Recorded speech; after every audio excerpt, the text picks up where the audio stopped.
মহানগৰীৰ বিভিন্ন স্থানত বিকল ট্ৰেফিক লাইট কিয় চকুমুদা কুলিৰ ভাও ট্ৰেফিক আৰক্ষী বিষয়াৰ এটা ডাঙৰ দুৰ্ঘটনা হোৱালৈ অপেক্ষাৰত নেকি মহানগৰীৰ লাজগেটৰ সদাব্যস্ত এটা পথ যিটো পথ আন কেইবাটাও পথৰ সংযোগস্থল অসম বিধানসভা 6 মাইল বেলতলা গণেশগুৰিকে ধৰি বিভিন্ন স্থানলৈ যি পথেৰে নিতৌ বহু যাত্ৰী অহা যোৱা কৰে সেই পথতে এতিয়া বিকল হৈ আছে ট্ৰেফিক লাইট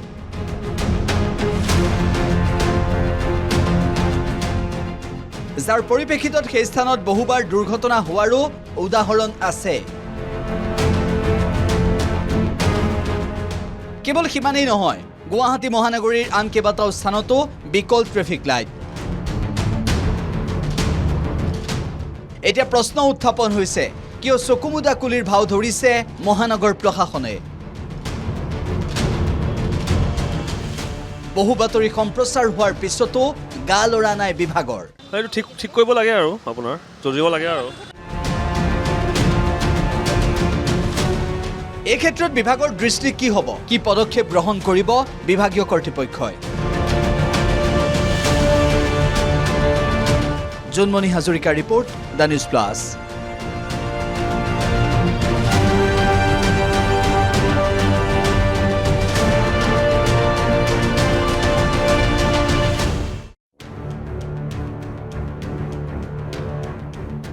মহানগৰীৰ বিভিন্ন স্থানত বিকল ট্ৰেফিক লাইট কিয় চকুমুদা কুলিৰ ভাও ট্ৰেফিক আৰক্ষী বিষয়াৰ এটা ডাঙৰ দুৰ্ঘটনা হোৱালৈ অপেক্ষাৰত নেকি মহানগৰীৰ লাজগেটৰ সদাব্যস্ত এটা পথ যিটো পথ আন কেইবাটাও পথৰ সংযোগস্থল অসম বিধানসভা 6 মাইল বেলতলা গণেশগুৰিকে ধৰি বিভিন্ন স্থানলৈ যি পথেৰে নিতৌ বহু যাত্ৰী অহা যোৱা কৰে সেই পথতে এতিয়া বিকল হৈ আছে ট্ৰেফিক লাইট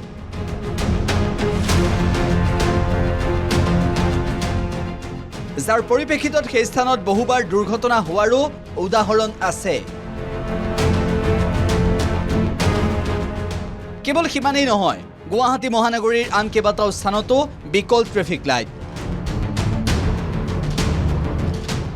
এতিয়া প্ৰশ্ন উত্থাপন হৈছে কিয় চকুমুদা কুলিৰ ভাও ধৰিছে মহানগৰ প্ৰশাসনে বহু বাতৰি সম্প্ৰচাৰ হোৱাৰ পিছতো গা লৰা নাই বিভাগৰ এইটো ঠিক কৰিব লাগে আৰু আপোনাৰ জলদিব লাগে আৰু এই ক্ষেত্ৰত বিভাগৰ দৃষ্টি কি হ'ব কি পদক্ষেপ গ্ৰহণ কৰিব বিভাগীয় কৰ্তৃপক্ষই Junmoni Hazarika report the news plus